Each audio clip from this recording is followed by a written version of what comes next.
Olá, boa noite. Plenário do Supremo julgação contra a lei estadual que obriga operadoras de internet a trazer informações sobre velocidade de dados aos consumidores de Mato Grosso do Sul. Supremo suspende emendas impositivas apresentadas por deputados federais e senadores ao orçamento da União. Superior Tribunal Militar mantém condenação de nora que se casou com ex-combatente de 89 anos e herdou pensão. Justiça proíbe o WhatsApp de compartilhar dados de brasileiros para publicidade. Multa de R$2 milhões ao Facebook por descumprimento de ordem judicial é mantida pelo Superior Tribunal de Justiça. E ainda, Ministério Público do Rio de Janeiro lança ferramenta de inteligência artificial que vai rastrear possíveis irregularidades nas candidaturas para as eleições deste ano. O Jornal da Justiça desta quinta-feira, 15 de agosto, começa agora.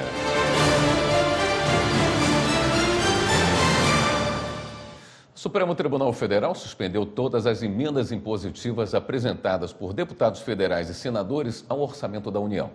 A medida vai valer até que sejam criados novos procedimentos de transparência em relação aos pagamentos. Reportagem de Evelyn Araújo. A decisão individual vai ser submetida à confirmação pelo plenário do Supremo. A suspensão foi determinada pelo ministro Flávio Dino na ação direta de inconstitucionalidade em que o partido PSOL questiona as alterações constitucionais que tornaram obrigatória a execução das emendas parlamentares. Emendas impositivas são aquelas que o governo tem obrigação de executar, dependendo apenas de indicação dos parlamentares. Elas estão divididas em 3 categorias. Aquelas em que o deputado ou senador tem o valor a indicar individualmente, as chamadas emenda PIX, as que já têm finalidade definida e as de bancadas, que são aplicadas pelos grupos de parlamentares dos estados. No início do mês, o ministro Flávio Dino já havia decidido que as emendas PIX só poderiam ser liberadas pelo Executivo mediante o cumprimento de requisitos de transparência, rastreabilidade e eficiência. No entanto, nessa quarta-feira, o ministro ampliou a suspensão para todas as emendas impositivas. Segundo Dino, as emendas parlamentares impositivas devem ser executadas nos termos e limites da ordem jurídica, não ficando à livre vontade ou liberdade absoluta do parlamentar autor da emenda. Para o relator, é incompatível com a ordem constitucional a execução privada e secreta do orçamento público. O ministro disse ainda que é dever do Poder Executivo verificar de modo transparente se as emendas estão aptas à execução conforme prevê a Constituição. A única ressalva autorizada na determinação é relacionada aos recursos destinados a obras já iniciadas e em andamento, ou a ações para atendimento de calamidade pública formalmente reconhecida. Está sendo questionada no Supremo a aplicação de dispositivos do Código Penal que prevêem isenção de pena para quem comete crime patrimonial contra o próprio cônjuge ou pessoa do núcleo familiar, como pai, mãe, filho e filha. Esses dispositivos são chamados de escusas absolutórias. Segundo a Associação Nacional dos Membros do Ministério Público, autora da ação, a aplicação dessas escusas cria uma espécie de imunidade que deixa de penalizar o autor do crime e revitimiza a mulher. A associação cita como exemplo situações em que o marido furta a própria esposa ou o pai que se apropria indevidamente dos bens da filha. Em ambos os casos, de acordo com a CONAMP, a imunidade isentaria de pena o autor dos crimes, o que faz perpetuar a violência de gênero. A ação foi distribuída ao ministro Dias Toffoli. O Corregedor Nacional de Justiça, ministro Luiz Felipe Salomão, determinou ao Tribunal de Justiça do Maranhão que informe as providências internas adotadas a partir da Operação 18 Minutos. A ação foi deflagrada ontem pela Polícia Federal por decisão do STJ. Ocine Gomes. A decisão da Corregedoria determina o envio de um ofício ao STJ para solicitar a indicação do procedimento em trâmite no Tribunal de Justiça do Maranhão, com as informações a respeito dos magistrados suspeitos de corrupção e de integrarem uma organização criminosa. Além disso, será pedido o compartilhamento das peças que possam ajudar na instrução do procedimento disciplinar no CNJ. O Tribunal de Justiça do Maranhão tem 5 dias para responder. Nessa quarta-feira, a Polícia Federal cumpriu 55 mandados de busca e apreensão nos estados do Maranhão, Pará e Rio de Janeiro, onde os policiais recolheram carros de luxo, joias e valores em reais e euro. Além das buscas, houve afastamento de servidores, sequestro de bens e monitoramento eletrônico de suspeitos. A investigação aponta que uma organização criminosa manipulava processos no Tribunal de Justiça do Maranhão para obter vantagens financeiras. Os crimes investigados incluem corrupção ativa e passiva, lavagem de dinheiro e formação de quadrilha. O Tribunal de Justiça do Maranhão informou que está colaborando com a operação e cumprindo as ordens do STJ. Informações da PF apontam que os acusados teriam supostamente fraudado decisões judiciais com o objetivo de desvio de recursos de instituições, como o Banco do Nordeste. As fraudes envolveriam manipulação na distribuição da relatoria dos processos, correções monetárias calculadas sem justificativa, aceleração seletiva dos processos e expedição de alvarás milionários. Hoje teve sessão plenária do Tribunal Superior Eleitoral. Na abertura, a presidente da Corte, ministra Carmen Lúcia, informou que o TSE recebeu a lista do Tribunal de Contas da União com nomes de gestores públicos com contas julgadas irregulares para fins eleitorais. Esses dados são ferramentas essenciais para que a Justiça Eleitoral defina quais candidatos não estão aptos a disputar as eleições municipais de 2024. A lista já está disponível para consulta no site do TSE. A ministra Carmen Lúcia também falou sobre a atuação do ministro Alexandre de Moraes no Tribunal Superior Eleitoral. Vamos ver. A propósito de notícias que têm sido veiculadas a respeito do ex-presidente desta casa, ministro Alexandre de Moraes, um grande ex-presidente que cumpriu um enorme papel, como é de conhecimento geral do país, nas eleições de 2022, e apenas fazer algumas observações.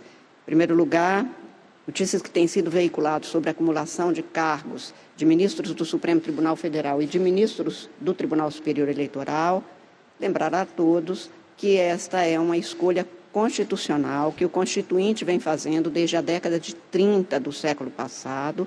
Os ministros do Supremo Tribunal Federal, como os ministros do Superior Tribunal de Justiça, compõem esta casa, honram a história desta casa por determinação constitucional. As funções da magistratura são funções que apenas cumprem as leis, são funções que não desbordam, portanto, do que a Constituição estabelece. E o Tribunal Superior Eleitoral anulou os votos do Partido Republicanos para vereador em Grangeiro, no interior do Ceará. O TSE reconheceu que a legenda fraudou a cota de gênero feminino. Os detalhes com a repórter Viviane Novaes. O Ministério Público Eleitoral entrou com uma ação no TSE contra 2 candidaturas do Republicanos para a Câmara de Vereadores de Grangeiro nas eleições de 2020. Segundo o MPF, Emanuele Rodrigues e Dávila Ranier Brito foram requeridas apenas para que fosse cumprido o percentual mínimo de gênero, que é de 30% dos candidatos do mesmo sexo. O Tribunal Regional Eleitoral entendeu que não houve irregularidade nas candidaturas. Mas o Tribunal Superior Eleitoral reformou a decisão do TRE, reconheceu a fraude e anulou os votos recebidos pelos republicanos para o cargo de vereador.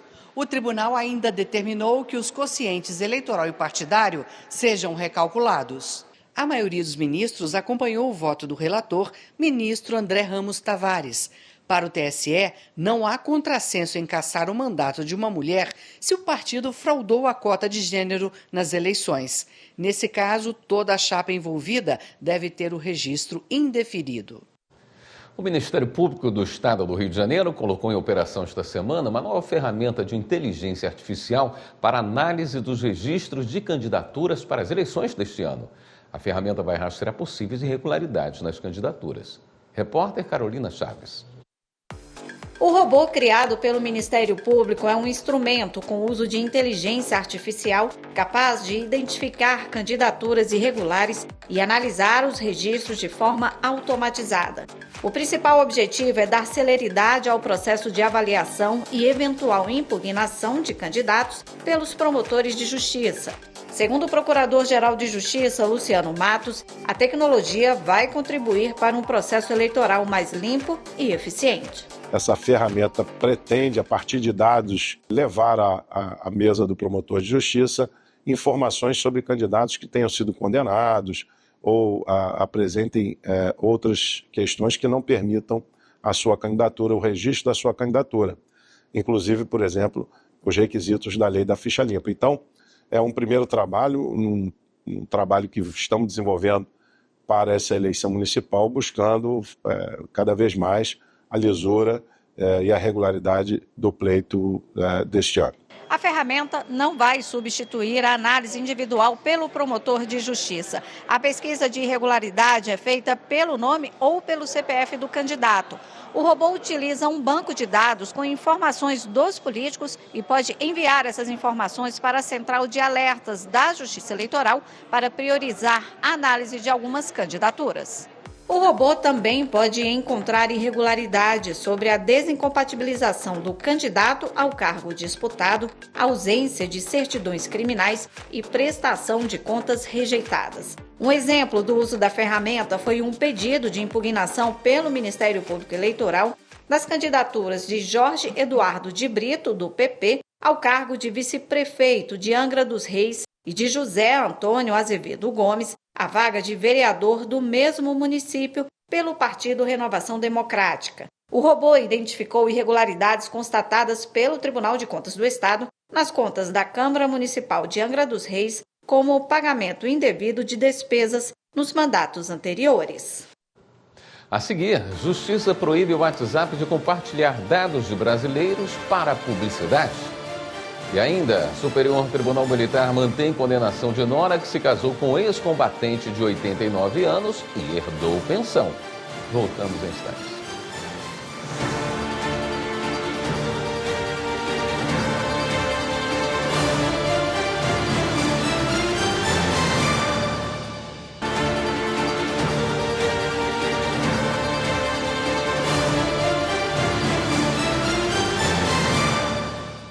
A Corte Especial do Superior Tribunal de Justiça rejeitou o recurso apresentado pelo Facebook do Brasil e manteve a aplicação de multa de mais de R$2 milhões por descumprimento de decisão judicial. O processo foi iniciado na Primeira Vara Federal de Florianópolis no âmbito de uma operação que apura a prática de crimes contra o sistema financeiro, lavagem de dinheiro, roubo e associação criminosa. Em 2016, a Justiça de Primeiro Grau determinou a interceptação das comunicações trocadas por investigados via aplicativo WhatsApp ligado ao Facebook. Mas como houve descumprimento por parte da empresa durante 42 dias, foi ordenado o bloqueio do valor da multa referente àquele período, totalizando 21 milhões. Posteriormente, o TRF4 reduziu o valor para R$2 milhões e 100 mil. Agora, ao rejeitar o recurso do Facebook, o STJ entendeu que deve prevalecer a sanção aplicada nas instâncias inferiores. E a Justiça de São Paulo derrubou perfis nas redes sociais de pessoas que tentavam se aproveitar do acidente aéreo da Voepaz para aplicar golpes. A medida atendeu ao pedido do Ministério Público do Estado. Carolina Chaves. Foram 12 páginas de perfis falsos derrubados que pediam ajuda financeira para as famílias de vítimas do acidente da Voepaz. Os criminosos usavam fotos das vítimas e se passavam por parentes. O Ministério Público Paulista indicou 3 promotores de justiça de Vinhedo para acompanhar a investigação. O acidente ocorreu por volta de 1h30 da tarde da última sexta-feira, matando 62 pessoas. A aeronave da marca francesa ATR da empresa Voepaz caiu em Vinhedo, município vizinho de Campinas. O voo saiu de Cascavel, no Paraná, com destino ao aeroporto de Guarulhos, São Paulo. Das 62 vítimas do acidente aéreo, 60 corpos foram identificados por meio de impressões digitais ou por análise da arcada dentária. 30 foram liberados às famílias. Superior Tribunal Militar mantém condenação de nora que se casou com ex-combatente de 89 anos e herdou pensão. Justiça proíbe o WhatsApp de compartilhar dados de brasileiros para publicidade. E Polícia Federal combate fraude em financiamentos para instalação de painéis de energia solar. Vamos conferir.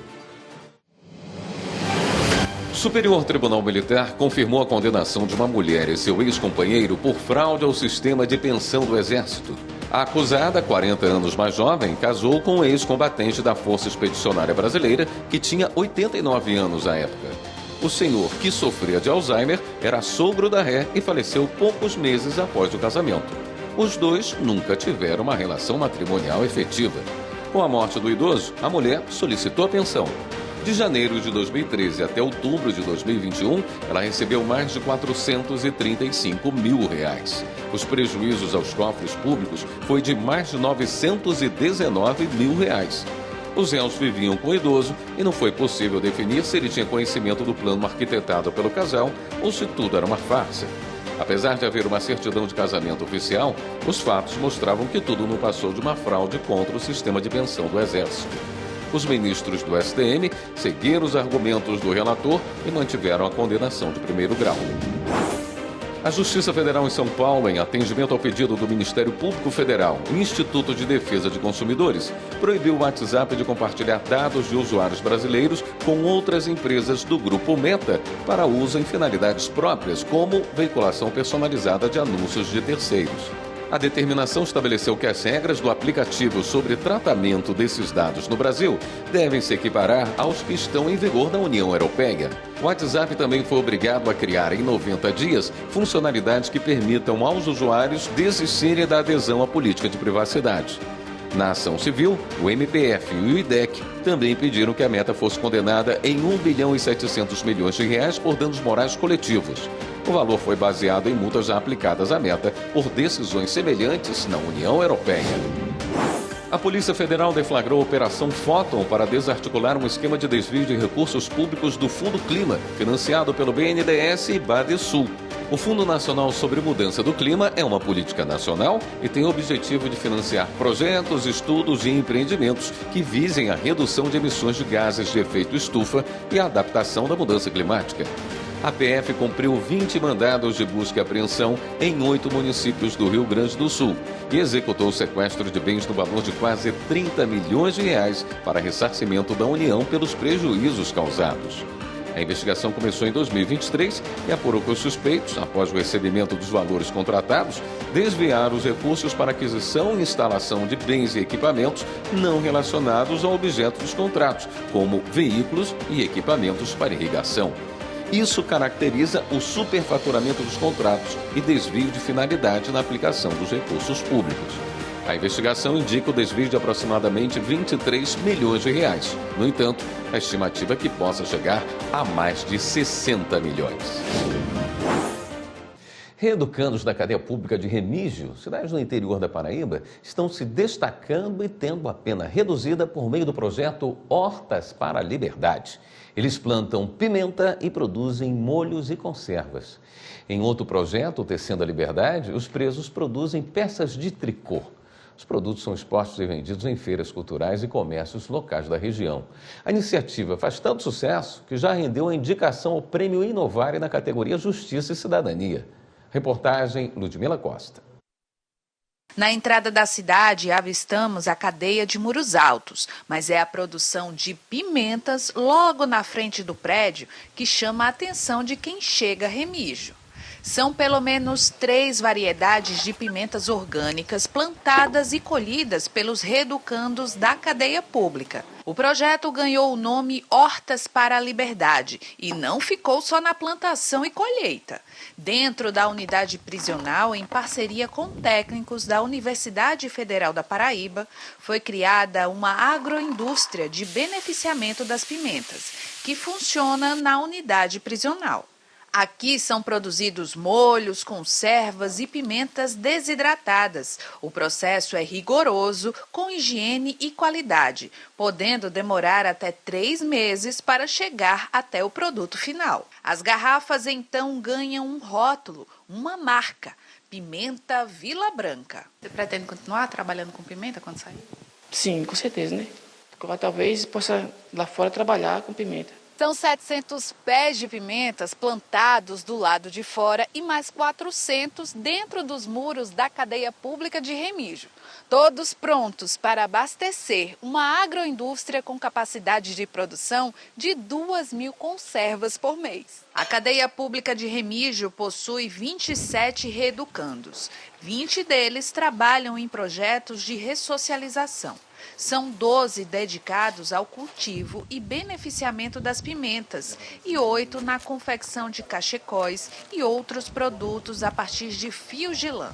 Dentro das celas, eles usam teares feitos de madeira e pregos, fazendo pouco a pouco cada ponto, até a peça tomar forma. É uma oportunidade que a gente tem para aprender o que não sabia e para passar o tempo. Onde é que você gosta de ver seus produtos, as coisas que você faz?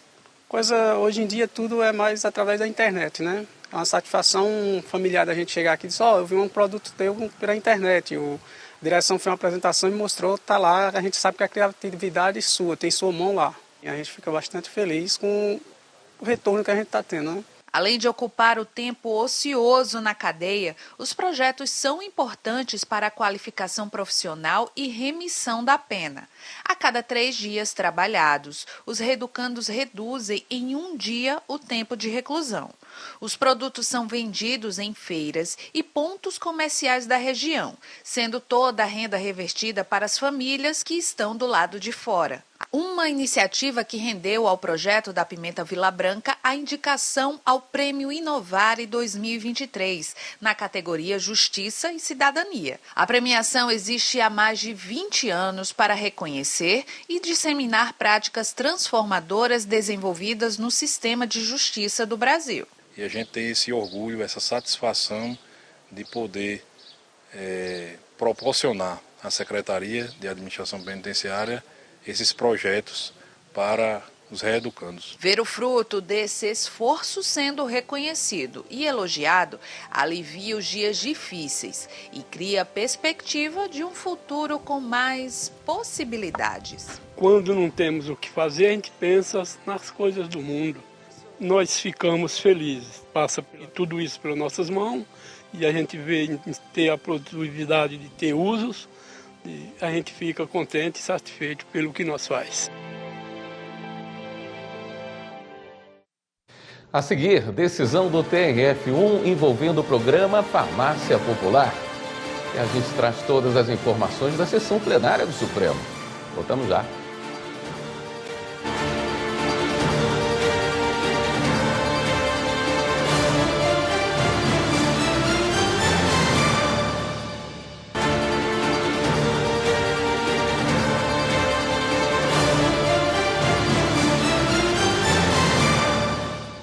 O Supremo Tribunal Federal concluiu o julgamento de uma ação que questionava uma lei de Mato Grosso do Sul que obriga os prestadores de serviço a incluir informações sobre velocidade e volume de dados na fatura. A repórter Marta Ferreira acompanhou e tem mais detalhes. A lei estadual é de 2022 e obriga o prestador de serviço a informar de forma detalhada qual foi a média diária de velocidade entregue aos consumidores, sendo rede móvel ou fixa na modalidade pós-paga. Aprovada pela Assembleia Legislativa e sancionada pelo governador do estado, a norma foi criada com o argumento de aumentar a transparência na prestação dos serviços. A Associação Brasileira de Provedores de Internet e Telecomunicações, a Abrint, questiona no Supremo Tribunal Federal essa lei, alegando que a exigência pode gerar desigualdade no tratamento de usuários em todo o país. Outro argumento é o da competência privativa da União de legislar sobre telecomunicações, categoria em que se encaixariam os serviços de internet. O processo foi levado a julgamento em sessão no plenário virtual em 2023. O relator é o ministro Alexandre de Moraes, mas um pedido de destaque levou a discussão para o plenário físico e o julgamento começou novamente. O advogado da Abrint reafirmou o posicionamento apresentado na ação. Alegou ainda que cabe à Anatel avaliar a prestação de serviço pelas empresas atuantes na área.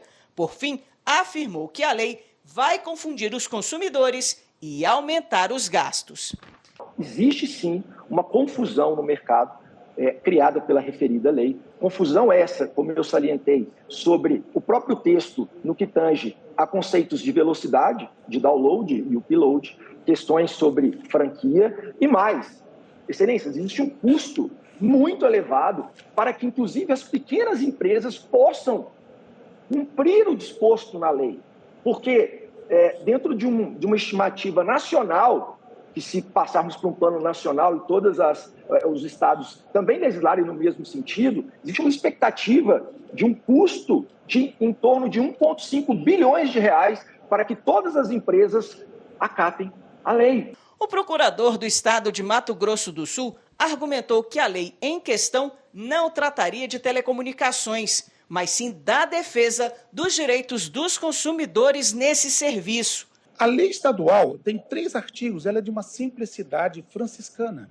Ela é muito simples, porque ela não teve a intenção em nenhum momento de interferir em aspectos técnicos de concessão. Não fala sobre tarifa, não fala sobre aspectos de concessão, mas sim numa perspectiva de olhar o consumidor, nessa assimetria de informações que existe entre as prestadoras e os consumidores. O relator, ministro Alexandre de Moraes, negou o pedido feito na ação. Para ele, a lei estadual não interferiu nos aspectos técnicos e operacionais do serviço de telecomunicações, mas na transparência das informações prestadas ao consumidor. É a norma geral.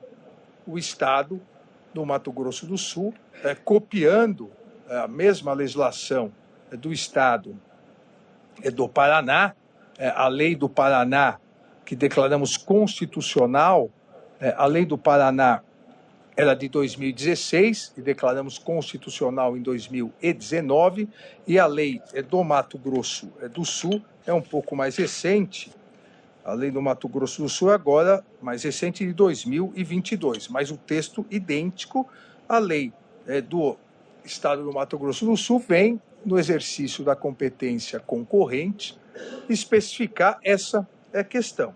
Não interfere, insisto, em qualquer aspecto técnico ou operacional de nenhum serviço de telecomunicações. Não interfere na organização do serviço de telecomunicação, não interfere, como outras leis que temos declarados inconstitucional, não cria obstáculos para a instalação de antenas de transmissão, nada. Autor do pedido de destaque, o ministro Gilmar Mendes votou na sequência, divergindo do relator. Estamos diante de um caso em que a competência concorrente do Estado Mineiro para o disposto do direito do consumidor não pode conduzir à frustração da teleologia das normas que estabelecem as competências legislativa e administrativa privativas da União em matéria de telecomunicações. O plenário, por maioria, negou o pedido feito na ação e declarou a validade da lei estadual. O Superior Tribunal de Justiça e o Conselho Nacional do Ministério Público ampliaram o acordo de desjudicialização com a adesão do Ministério Público Federal e MPs estaduais. Veja os detalhes com a repórter Marina Campos. O acordo prevê o compartilhamento de informações sobre o desempenho processual dos vários órgãos do Ministério Público no STJ. O objetivo é subsidiar a adoção de diretrizes para uma atuação judicial mais racional e eficiente, pautada na orientação jurisprudencial da Corte. Segundo a presidente do Tribunal, ministra Maria Tereza de Assis Moura, a cooperação envolve a formação de precedentes qualificados, a partir da indicação de questões jurídicas pelo Ministério Público e permitindo a pacificação mais rápida de importantes discussões nas diversas instâncias do Judiciário. O empregado, insatisfeito com a atuação do próprio advogado, não conseguiu anular no TST um acordo homologado com a Magazine Luiza. A seção 2 de dissídios individuais rejeitou o recurso do trabalhador por não haver previsão legal para anulações por esse motivo. Repórter Larissa Batista. O ex-vendedor da Magazine Luiza disse na reclamação trabalhista que o advogado foi contratado para atuar em um primeiro processo contra a rede de lojas e que, diante da possibilidade de entrar com uma ação mais ampla, decidiu que trocaria de defensor posteriormente. Ainda de acordo com o trabalhador, ele teria sido induzido a assinar às pressas um acordo, com a garantia de que a homologação não afetaria a outra ação, para a qual já havia contratado um novo advogado. Mas com o acerto da primeira reclamação validado, ficou impedido de ajuizar novo processo contra a empresa. O profissional, então, ingressou com ação rescisória, na tentativa de anular o acordo. O ex-vendedor argumentou que o advogado não havia explicado que ocorreria a quitação total do contrato, nem dito o que isso significava. Ao julgar o caso, o Tribunal Regional do Trabalho da 21ª Região no Rio Grande do Norte avaliou que a situação não permitia a rescisão. O caso chegou ao Tribunal Superior do Trabalho. A Seção 2 de Dissídios Individuais manteve o entendimento do TRT, por considerar que o descontentamento do ex-vendedor com a atuação da própria defesa não autoriza a anulação, já que essa possibilidade não está prevista em lei. Para o relator do caso, o ministro Douglas Alencar, as alegações do trabalhador configuram apenas insatisfação com o profissional contratado para defendê-lo. O relato trazido na petição inicial não revela a existência de qualquer trama, de qualquer articulação desonesta com o objetivo de lesar os direitos do trabalhador. A parte deve, nessas hipóteses em que está descontente com a atuação de seu advogado, em que acredita a ele, advogado, o prejuízo que diz ter sido lhe imposto em razão da marcha processual à vida na ação matriz, que ela, parte, procure reparar o seu prejuízo perante o advogado, que seria, segundo se sustenta, o responsável por esse dano patrimonial vivenciado. Em decisão unânime, a Seção 2 de Dissídios Individuais rejeitou o recurso do ex-vendedor. Não cabe mais recurso. No próximo bloco, o TRF1 mantém penalidades contra a farmácia por execução irregular do programa Farmácia Popular. E ainda, Distrito Federal é condenado porque demorou a agendar uma cirurgia cardíaca para uma menina que nasceu com síndrome de Down. Voltamos já.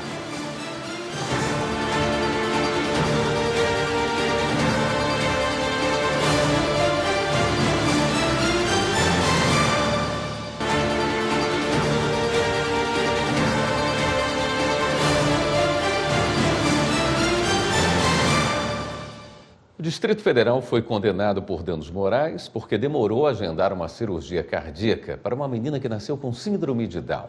Repórter Pablo Lemos com as informações. A menina ficou internada por 1 mês desde o nascimento em um hospital público do Distrito Federal, aguardando vaga para a cirurgia. Ela chegou a receber alta porque não havia previsão para o procedimento ser feito. Por intermédio da Defensoria Pública, ela foi transferida para o Hospital da Criança de Brasília, onde ficou por 4 meses, em estado grave. A cirurgia, de fato, foi feita com 8 meses de vida, só que em outro hospital. A mãe da criança entrou com uma ação na justiça por danos morais. Ela pediu, inclusive, o aumento da indenização porque sofreu muito com tudo isso. Ela disse ainda que perdeu o emprego para acompanhar a filha no hospital. Além disso, a mãe defendeu que se a cirurgia fosse feita até o 3º mês de vida, poderia impedir o risco de morte e as sequelas que ficaram na criança. O Distrito Federal alegou que não houve omissão ou negligência e que a bebê recebeu todo o atendimento disponível, entre outros pontos. Mas para a Justiça não há dúvidas. A decisão do TJ destacou que os fatos evidenciam o enorme desconforto, angústia e sofrimento impostos à mãe e à filha. Diante disso, o TJ aumentou em 50% os valores das indenizações, que somadas chegam a R$30 mil. O TRF da Primeira Região manteve penalidades contra uma farmácia por execução irregular do programa Farmácia Popular do Brasil. Repórter Fátima Uchoa. O Farmácia Popular é um programa do governo federal que disponibiliza medicamentos a baixo custo por meio de convênios com estados, DF, municípios e hospitais filantrópicos, bem como por meio da rede privada de farmácias e drogarias. Após uma auditoria identificar irregularidades em sua execução, uma farmácia no Distrito Federal terá de devolver cerca de R$169 mil, além de ser descredenciada do DataSUS, que gerencia plataformas e sistemas de informação do Ministério da Saúde. A 6ª Turma da Justiça Federal da Primeira Região confirmou a sentença no sentido de manter as penalidades impostas à farmácia pela administração pública.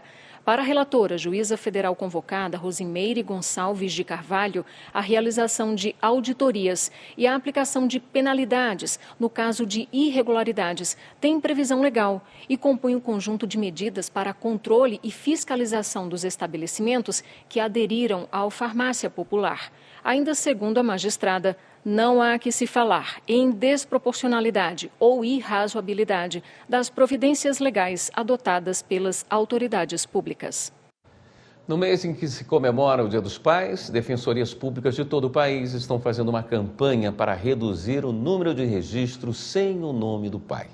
Segundo o portal da Transparência do Registro Civil, de janeiro até 6 de agosto deste ano, mais de 100 mil certidões de nascimento não tinham a identificação paterna da criança. A repórter Viviane Novaes acompanhou o trabalho da Defensoria Pública do Distrito Federal. O professor Manassés Mendonça descobriu há pouco tempo ser pai de um menino de quase 4 anos de idade. A revelação foi feita pela mãe da criança. Depois disso, ele passou a cuidar do menino, mas faltava o reconhecimento legal. Seu Manassés entrou na justiça com um processo de investigação de paternidade. Agora ele veio até o posto de atendimento móvel da Defensoria Pública do Distrito Federal para acelerar o exame de DNA. Eu já tenho um vínculo com ele, é o meu sonho ter um filho homem e esse sonho para mim foi realizado. Eu acho que isso aí é apenas a parte legal desse sonho. A Defensoria Pública fez um mutirão para resolver casos como o de seu Manassés. A campanha Meu Pai Tem Nome se repete em cidades de todo o país durante esta semana. Ela é feita pelas Defensorias Públicas dos estados e pelo Conselho Nacional das Defensoras e Defensores Públicos Gerais para reduzir o número de registros com pais ausentes. Segundo o portal da Transparência do Registro Civil, de janeiro até 6 de agosto deste ano, mais de 100 mil certidões de nascimento não tinham o nome do pai. Por dia foram quase 460 registros feitos pelos cartórios sem identificação de paternidade da criança. O posto móvel da Defensoria do Distrito Federal fez 15 testes de DNA de paternidade num só dia. O defensor público Celso de Brito conta o que acontece depois do exame, que é de graça. No dia do resultado é feita uma conciliação, uma mediação extrajudicial para a gente dar andamento a um processo, ou se no caso for aceito pelo PRAE o registro, já é feito o encaminhamento para que seja feito o registro. Caso não seja aceito, a gente entra com uma ação de paternidade. Entre os casos, um curioso exame de maternidade. As 3 mulheres são filhas da mesma mãe, mas elas foram registradas no cartório com um nome de mãe diferente. No documento da Clélia, o nome da mãe é Junília de Oliveira Brito, o verdadeiro. Já na carteira de identidade das irmãs, é Maria Junília Oliveira dos Santos. O problema é que a mãe faleceu e as filhas tiveram que fazer um inventário. Clélia conta que o processo só poderia prosseguir com o nome da mãe igualzinho nos documentos das filhas. A gente precisa resolver isso, né? Para que tudo venha esclarecer. As 3 irmãs fizeram o teste de DNA para comprovar legalmente que a mãe é a mesma. A Denalva brinca que ela não tem dúvida disso. Não tenho dúvida. Aí quando você não tem dúvida, tudo fica mais fácil, né? O Superior Tribunal de Justiça abriu uma exposição que celebra a relação entre a Universidade de Coimbra e a independência do Brasil. Repórter Samanta Pessanha. Uma relação de séculos, formada através da história e construindo ela. Brasil e Portugal, 2 países ligados por diversos aspectos. Um deles, a Universidade de Coimbra. Instituição fundada em 1290 e a primeira e única universidade de língua portuguesa até o início do século XX. Em funcionamento até hoje, é considerada Patrimônio Mundial pela Unesco. Mas o que tudo isso que falei tem a ver com o nosso país? Bom, é o que a exposição à Universidade de Coimbra e a Independência do Brasil quer responder a quem visitar a mostra. E pretende fazer isso por meio de 38 documentos e livros históricos, entre originais e reproduções pertencentes ao acervo da universidade. Quer um exemplo? Olha só. Essa daqui é uma carta endereçada ao imperador do Brasil em 1823. Ou essa foto da matrícula do primeiro brasileiro a estudar em Coimbra, o pernambucano Manuel de Paiva Cabral. Ele frequentou o curso de leis entre 1574 e 1586. O também pernambucano ministro Og Fernandes, vice-presidente do Superior Tribunal de Justiça, que conheceu a exposição em Recife em homenagem ao bicentenário da independência do Brasil, fez o discurso de abertura da mostra. É notável que diversos personagens de eventos da cena brasileira tenham sorvido daquela respeitável instituição as bases teóricas que serviram aos ideais da emancipação nacional, desde alguns dos Inconfidentes Mineiros até 50 dos 88 integrantes da Constituinte de 1823, que, como se sabe, foi o primeiro processo constituinte do Brasil pós-independência.